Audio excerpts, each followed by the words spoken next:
नाज़रीन की खिदमत में हमारा आदाब। आज हमारे साथ स्टूडियो में तशरीफ़ फरमा है कर्नाटक एडमिनिस्ट्रेटिव सर्विस के क़ाबिल ऑफ़िसर जनाब सैयद तहसीन अहमद साहब। मुख्तलिफ़ ओहदों पर आपने इंतहाई खुश उसलूबी, तजर्बाकारी और ईमानदारी से अपनी खिदमत अंजाम दी हैं। इन मानों में आपको इंतज़ामिया ने एडमिनिस्ट्रेटिव सर्विस में एक अलग मुकाम हासिल है। आपकी शख्सियत का एक और जुदागाना पहलू ये है कि आप अंग्रेज़ी में बड़े ही लतीफ़ पिराए में और सुलझे अंदाज में लिखते हैं। तो इस तरह से एक कलमकार की हैसियत से भी अंग्रेज़ी अदबी हलक़ों में आप अपने लिए एक अलग पहचान बनाए हुए हैं। तहसीन साहब इन दिनों कर्नाटका स्टेट माइनॉरिटीज़ कमीशन के सेक्रेटरी की हैसियत से अपनी खिदमत अंजाम दे रहे हैं। तहसीन साहब, आपका दिली खैर मक़दम है। शुक्रिया। सबसे पहले ये बताइए कि आपका आबाई शहर, इसके बारे में, अपने इब्तदाई घरेलू माहौल के बारे में, अपनी तालीम के बारे में और वो जो अनासिर रहे हैं जिससे आप मुतासिर हैं, इसके ताल्लुक़ से कुछ बयान फरमाएं। जी, मैं मैसूर शहर से हूँ। जी, जैसा कि आप जानते हैं मैसूर ना सिर्फ एक तारीख़ी शहर है, जी जी, बल्कि एक अदबी शहर भी है। हाँ बिल्कुल जी। तो वहाँ की मैसूर यूनिवर्सिटी जो है, जी जी, वहाँ से मैंने अंग्रेज़ी लिटरेचर में एमए की डिग्री हासिल की। जी जी, तो घर में शुरू से ही पढ़ाई लिखाई का माहौल बना रहा। मेरे वालिद जो हैं प्रोफेसर सैयद नज़ीर अहमद, अच्छा, वो ज्योग्राफी के प्रोफेसर थे, महाराजास कॉलेज में भी थे, यूनिवर्सिटी इवनिंग कॉलेज के प्रिंसिपल रहे। अच्छा जी, तो हमें इस माहौल की वजह से थोड़ा जो भी सिलेबस है उसके बाहर भी हम जनरल रीडिंग काफ़ी ज़्यादा कर लेते थे। जी जी, यही तो खुशकिस्मती वालिद थी। साहब इंस्पिरेशन का ज़रिया बने हुए थे। जी हाँ, बिल्कुल। तो ये सुनने में आया है कि वालिद साहब एक माहिर तालीम की हैसियत से भी मशहूर थे। उसके साथ में आप शायरी भी किया करते थे और शहर मैसूर के समाजी हलक़ों में भी आपका एक अलग मुकाम था। इसके ताल्लुक़ से कुछ तफसीलात आप बयान करें। शुरुआत में वो थोड़ा गज़लें लिखते थे, कई लिखाई पढ़ाई चलती थी। अच्छा, बाद में वो समाज सेवा में लग गए। तो वो मैसूर की जो रिफाहुल मुस्लिमीन एजुकेशनल ट्रस्ट है, उसके 20 साल सदर रहे। तो इस ट्रस्ट से कई स्कूलें, जूनियर कॉलेज वगैरह सब चलते हैं। 2 यतीम खाने भी चलते हैं। यहाँ पर वो काफ़ी खिदमत किए। यानी शहर का जो आज बहुत ही मुतहरिक इदारा है, उससे वालिद साहब इब्तदाई दिनों ही से उसके बानियों में से रहे हैं। जी। तहसीन साहब, अब ये बताइए कि आपकी मुलाजिमत का आगाज़ कब हुआ और आपने किस नौइयत की मुलाजिमत अपनाई शुरू में? देखिए, पहले तो मुझे ये था कि एकेडमिक लाइन में जाना था। तो बेंगलुरु की अलमीन कॉलेज जो है, डिग्री कॉलेज, उसमें मैंने लेक्चरर की हैसियत से थोड़े दिन काम की। अच्छा, तो बाद में केएस का इम्तिहान पास किया तो ये एडमिनिस्ट्रेटिव साइड में आ गया। अच्छा, जहाँ आपने अभी जिस इम्तिहान का जिक्र किया एडमिनिस्ट्रेटिव सर्विस का, क्या एडमिनिस्ट्रेटिव सर्विसेज को करियर बनाने की आपकी तमन्ना थी या एक महज एक इत्तेफाक बन गया था ये? नहीं, वैसे तो मुझे जर्नलिस्ट बनने की ख्वाहिश थी। अच्छा, जर्नलिस्ट और राइटर बनने की ख्वाहिश थी। हाँ। तो ऐसे ही कैरियर एडवांसमेंट के लिए तो एग्ज़ामिनेशन इम्तिहान दिया और सिलेक्शन हुआ। तो मैंने सोचा कि चलो ये कैरियर के साथ साथ हम कुछ सर्विस भी कर सकते हैं, एक समाज सेवा भी कर सकते हैं। इसके ज़रिए हमें कई जो मालूमात होते हैं, इससे हम बेहतर इस्तेमाल कर सकते हैं। अच्छा अच्छा, तो जहाँ आपने अभी ये जिक्र किया कि आपके अंदर एक मुसन्निफ़ यानी एक राइटर बनने की बड़ी तमन्ना थी, उस ज़ौक़ की तो आपने पूरी तरह से उसको ज़ौक़ की तस्कीन के लिए आपने लिखना शुरू किया। इसके ताल्लुक़ से कुछ बयान करेंगे कि लिखने के लिए कैसी तरग़ीबात मिलती थी, किस तरह इंस्पिरेशन मिलता था? जब मैं स्टूडेंट था, हाई स्कूल से ही वो न्यूज़पेपर में आते हैं ना, लेटर्स टू द एडिटर, उसमें लेटर्स लिखता रहा। अच्छा, तो शुरुआत वहीं से हुई। ज़्यादा अंग्रेज़ी में लिखा, ज़्यादा अंग्रेज़ी में ही लिखता था। तो ऐसे लेटर्स लिखता रहा, वो पब्लिश होते रहे। तो थोड़ा और इनकरेजमेंट हुआ। तो बढ़ते बढ़ते जब मैं मैसूर पैलेस में असिस्टेंट डायरेक्टर की हैसियत से काम कर रहा था, तब वहाँ पर मैसूर पैलेस के ऊपर मैंने एक किताब लिखी। वहाँ के महाराजा का जो महल है मैसूर में, तारीखी महल है, वो महल के बारे में मैंने एक किताब छापी। वो शाये करने से वो काफ़ी मकबूल रही किताब। वो यानी मैसूर का पैलेस जो है, महल जो है, शाही महल, सारी दुनिया में अपनी एक मुमताज़ मकाम के लिए वो मशहूर है, उसकी खूबसूरती के लिए। उस किताब की काफ़ी पजीराई भी, इंकरेजमेंट भी आपको मिला होगा। हाँ हाँ, वो क्योंकि मैं जब भी एक तालिब इल्म के तरह इम्तिहानों को पढ़ता था तो वो पैलेस के कंपाउंड में बैठकर मेरी पढ़ाई करता था। अच्छा। तो पैलेस को देखता रहता था और किताबों में पढ़ता रहता था। जी। तो इस तरह से जो शुरुआत मैंने एज ए राइटर शुरू की, तो तालिब इल्मी के ज़माने के जो नक्श जहन में थे उसको किताबी शक्ल देने में आपको आसानी हुई। अच्छा। तहसीन साहब, चूँकि आप कई मज़ामीन भी आपने अखबारात के लिए लिखे हैं और रिसालों के लिए लिखे हैं, मुख्तलिफ मौज़ूआत पर आपने काम किया है, और हाल ही में आपकी एक किताब जो क़ुरान और नेचर, इसके ताल्लुक़ से कुछ बयान करें कि ये किताब, इसके काफ़ी अब मतलब संजीदा हलक़ों में इसका तज़किरा हो रहा है। ये पिछले साल मेरी किताब नेचर एंड द कुरान करके अंग्रेज़ी में शाये हुई। ये एक नया अप्रोच है। अच्छा। आप जानते हैं कि कुरान शरीफ जो है ये एक मजहबी किताब तो है ही, जी। लेकिन आप अगर कुरान शरीफ को ये एक अदबी किताब की तरह देखेंगे तो आप उसको बेमिसाल पाएंगे। बेमिसाल पाएंगे, क्योंकि कुदरत के करिश्मे, कुदरत के नज़ारे, कुदरत के अजूबे जो भी हैं वो कुरान में इस बेहतरीन अंदाज से बयान किए गए हैं। सारी ज़बान शायराना ज़बान है। वो बहुत उस अंदाज़े बयान ही कुछ अलग है। जी हाँ, जी। और सिर्फ ये बयान करने के लिए बयान नहीं किया गया है, लेकिन उसके पीछे एक मतलब भी है। जी। तो क्योंकि कुरान में इल्म पहुंचाने के लिए, बंदों को इल्म पहुंचाने के लिए ये एक नया मीडियम इस्तेमाल किया गया है, और वो नया मीडियम है डिस्क्रिप्शन ऑफ नेचर के बारे में बयान करना। तो ये बिल्कुल ही नया मीडियम है। इसको एक बेहतरीन अंदाज से कुरान में इस्तेमाल किया गया है। मैंने इस बात को आम करने के लिए, हाईलाइट करने के लिए ये किताब लिखी। ये एक मेरा सब एक ख्वाब था जो पूरा हुआ। जी। यानी खुदरत मनाजिर क्या हैं और ज़मीन पर और ज़मीन के अंदर क्या चीज़ें हैं, क्या तो इसकी मौजूदगी से इंसान को किस तरह सबक लेना चाहिए। जी, ये पैगामात हैं। ये पैगामात हैं। उससे क्या हमें मॉरल मिलता है। अच्छा। ये सब चीज़ें हैं। और बयान करने का तरीक़ा भी जो है वो एक, आप उसका एक अदबी शक्ल भी देखें तो अदबी शक्ल भी लाजवाब है। यानी रब्बे कायनात का ज़हूर ज़र्रे ज़र्रे में जहाँ मौजूद है, तो इस तरह से जमालियात पे, यानी जिस तरह नेचर पे तवज्जो दी गई है, ये दिखलाने के लिए कि किस तरह से इंसान को ये समझना चाहिए कि उसके अंदर क्या काबिलियत है। इन चीज़ों पे आपने रोशनी डाली। इंसान, सिर्फ इंसान ही नहीं, लेकिन पूरे कायनात में, पूरे यूनिवर्स में कुदरत का जो है खेल आप देखेंगे तो आप दंग रह जाएंगे। उसमें कई ऐसी चीज़ें हैं कि आम तौर पर हम सोचते नहीं, लेकिन देखेंगे तो बड़ा ताजुब होगा। तो ऐसी चीज़ें सब किताब में हैं। ये भी बहुत मकबूल हुई है किताब। अच्छा। तहसीन साहब, अदीब की हैसियत से तो हमने चंद पहलुओं पर बात तो कर ली है। अब हम चलते हैं कि किस तरह आपने एक ऑफ़िसर की हैसियत से मुख्तलिफ़ असाइनमेंट्स पर आपने काम किया है, और इतना लंबा अरसा गुजरा है सर्विस में, तो जाहिर है कि चंद यादगार ऐसे इंसिडेंट्स रहे होंगे, वाक़यात रहे होंगे जिनका जिक्र आप इस मौके पर करना चाहेंगे। हाँ जी। एक गैर मामूली तजुर्बे मैं आपको एक दो सुनाऊँगा। पहले जब मैं मैसूर पैलेस में था, महाराजा के महल में असिस्टेंट डायरेक्टर की हैसियत से काम कर रहा था 1986 में, तो वहाँ पर बहुत से VIPs आते हैं। तो एक इतवार को मशहूर अदाकारा हेमा मालिनी, उनका प्रोग्राम था। वो और उनकी बेटी ईशा देओल वो आने वाले थे। तब बहुत छोटी सी थी ईशा देओल। तो उनका प्रोग्राम था, तो मैं ऑफिस में बैठा हुआ इंतज़ार कर रहा था। ड्रीम गर्ल देखेंगे, हम भी देखेंगे। ये होता है ना। तो इससे पहले कि हेमा मालिनी आए, CBI के SP आर श्री कुमार, उस वक्त के SP, वो मेरी ऑफिस आए।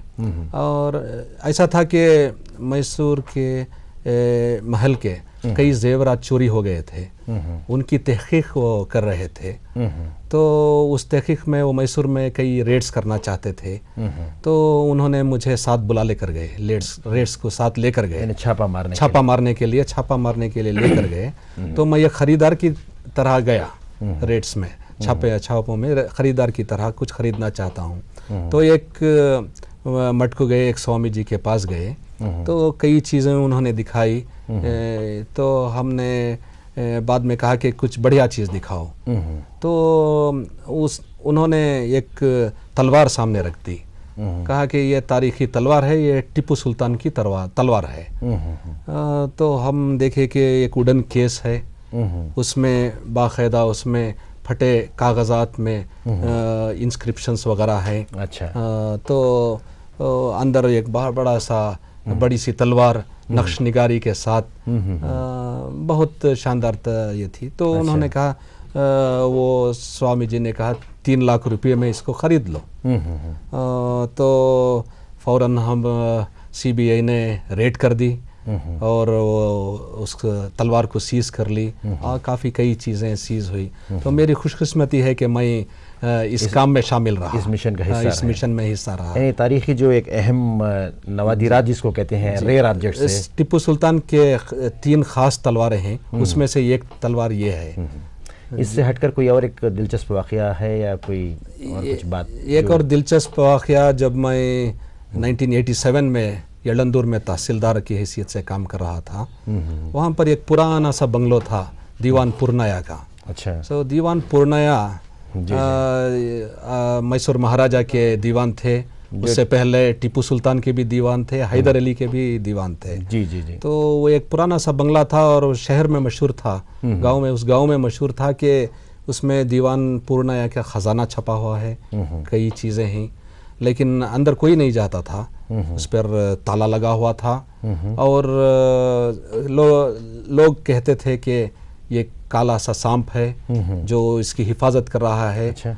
और उसको रात को दूध रखते थे कि रात में आके सांप पिएगा करके। अच्छा। इस तरह से एक डर का माहौल बन गया था। जी जी। तो मैंने एक दिन हमारे कुछ स्टाफ को लेकर सोचा, चलो जाकर देख लेंगे क्या है अंदर, देखेंगे, खोल के देखेंगे करके। तो कुछ लोग साथ आए डरे हुए।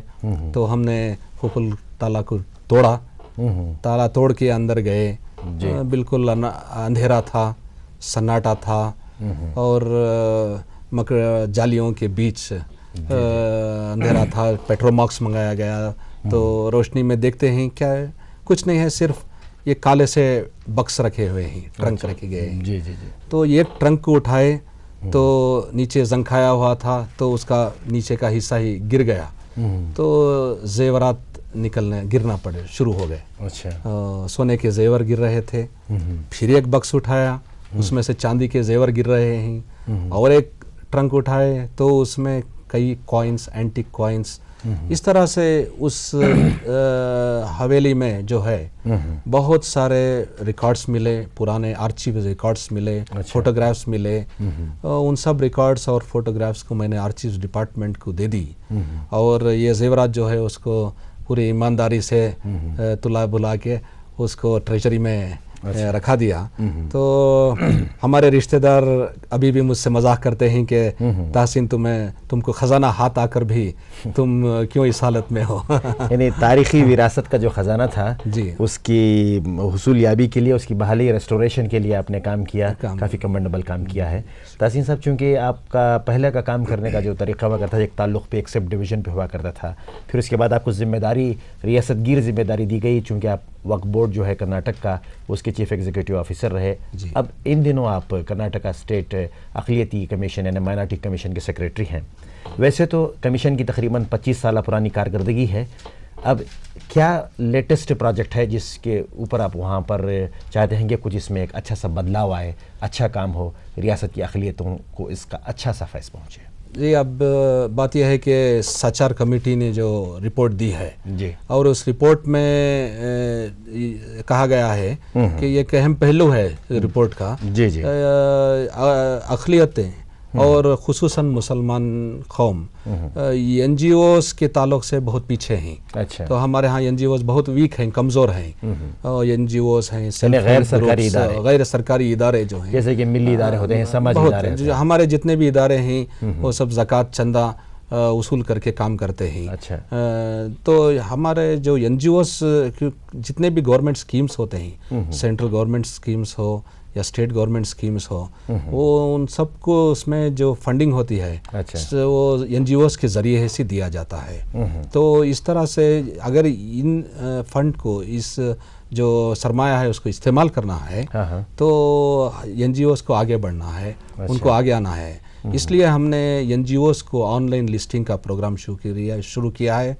हमारे वेबसाइट में, माइनॉरिटीज़ कमीशन के वेबसाइट में हमने पूरे NGOs की लिस्टिंग कर रहे हैं और एप्लीकेशन फॉर्म्स भी लिए हैं। अब तक तकरीबन 600 NGOs हमारे यहाँ रजिस्टर किए हुए हैं। अच्छा। हम उसकी डायरेक्टरी भी पब्लिश करना चाहते हैं। ये सारे हिंदुस्तान में पहली बार ऐसा काम हो रहा है, क्योंकि पूरे NGOs का एड्रेसेस और यानी इसका फ़ायदा तो ये होगा कि जो सरकारी स्कीमें हैं उससे रास्त लोगों तक पहुंचने के लिए जो इदारे बीच में काम करते हैं दरमियान में, उनको आप पहुंचने के लिए ये प्रोजेक्ट कर रहे हैं। हाँ, ये ऐसा हम उनके साथ राबता कायम कर सकते हैं, वर्कशॉप्स कर सकते हैं। अच्छा। उनको ट्रेन कर सकते हैं और NGOs भी आपस में वो राबिता कायम कर सकते हैं। तो इससे बहुत फ़वायद हैं। डायरेक्टरी भी पब्लिश हो जाएगी तो जितने भी कर्नाटका के NGOs हैं उनके एड्रेसेस, टेलीफोन नंबर्स सब मिल जाएंगे। और कौन से फील्ड में वो काम कर रहे हैं, हेल्थ में काम कर रहे हैं तो एड्स में काम कर रहे हैं, लेप्रोसी की फील्ड में काम कर रहे हैं। इस तरह से ख्वाहिश तो ये थी तहसीन साहब के और ज़्यादा मज़ीद हम ज़्यादा मौज़ूआत पे बात करते। इस लिहाज से अब हम मुलाकात के आखिरी मरहले में पहुंच चुके हैं। तो मैं आपको मुख्तसरन आपसे मैं ये जानना चाहूँगा कि वो नौजवान जो मुतमन्नी हैं, डिज़ायरस हैं एडमिनिस्ट्रेटिव सर्विस ज्वाइन करने की, उनके लिए आपका पैगाम क्या होगा? जी, जो एडमिनिस्ट्रेटिव सर्विस के लिए जो जमना चाहते हैं, पहले तो यह है कि वो हमेशा इल्म को हासिल करने की कोशिश में रहें। अच्छा। जब इल्म ज़्यादा है, हर चीज़ का जानना ज़रूरी है। अच्छा। क्योंकि बग़ैर ओवरऑल नॉलेज के वो कुछ कर नहीं पाएंगे। यानी अपने आप को महदूद नहीं करना चाहिए, क्योंकि जितना भी हम ये सर्विस में हम सीखते हैं या सिखलाया जाता है, उससे बढ़कर कुछ हासिल करेंगे तो उनके काम करने में भी आसानी होगी और ज़्यादातर वो कौम की खिदमत कर सकेंगे, समाज की खिदमत कर सकेंगे। यानी बड़े ही अलर्ट तरीके से वो क्वेस्ट रखें, जस्तजू रखें मालूमात, कानून जानना है, लोगों के मसले जानना है, तो अमली तौर से उनको मालूमात रखना बहुत ज़रूरी है। तहसीन साहब, आपने क़ीमती वक्त से हमारे नाजरीन की खिदमत में अपनी ज़िंदगी के मुख्तलिफ़ पहलू, अपने इल्मी सफ़र की, तहरीरी सफ़र की जो रुदात थी वो, और इंतज़ामिया में आपकी खिदमत के ताल्लुक़ से बहुत सी बातें बयान की हैं। दूरदर्शन बेंगलोर की जानिब से आपका मैं दिली शुक्रिया अदा करता हूँ। शुक्रिया। फासलों को तकल्लुफ़ है हमसे, अगर हम भी बेबस नहीं, बेसहारा नहीं, खुद उन्हीं को पुकारेंगे हम दूर से, रास्ते में अगर पाँव थक जाएंगे, हम मदीने में तन्हा निकल जाएंगे और गलियों में कसदम भटक जाएंगे। हम वहाँ जाके वापस नहीं आएंगे, ढूंढते ढूंढते लोग थक जाएंगे। जैसे ही सबसे गुंबद नजर आएगा, बंदगी का करीना बदल जाएगा। सर झुकाने की फुर्सत मिलेगी किसे, खुद ही पलकों से सजदे टपक जाएंगे। नामे आका जहाँ भी लिया जाएगा, जिक्र उनका जहाँ भी किया जाएगा। नूर ही नूर सीनों में भर जाएगा, सारी महफिल में जलवे लपक जाएंगे। ऐ मदीने के ज़ाहिर खुदा के लिए दास्तानी सफ़र मुझको यूं मत सुना, बात बढ़ जाएगी दिल तड़प जाएगा। मेरे मुहतात आंसू छलक जाएंगे, उनके चश्मे करम की है किसको खबर, किस मुसाफिर को है कितना शौक़े सफ़र। हमको इक़बाल जब भी इजाज़त मिली, हम भी आका के दरबार तक जाएंगे। फासलों को तकल्लुफ़ है हमसे अगर, हम भी बेबस नहीं बेसहारा नहीं, खुद उन्हीं को पुकारेंगे हम दूर से। रास्ते में आकर पाँव थक जाएंगे। आसरा मेरे दिल का ला इलाहा इल्लल्लाह, अर्श पर लिखा देखा ला इलाहा इल्लल्लाह।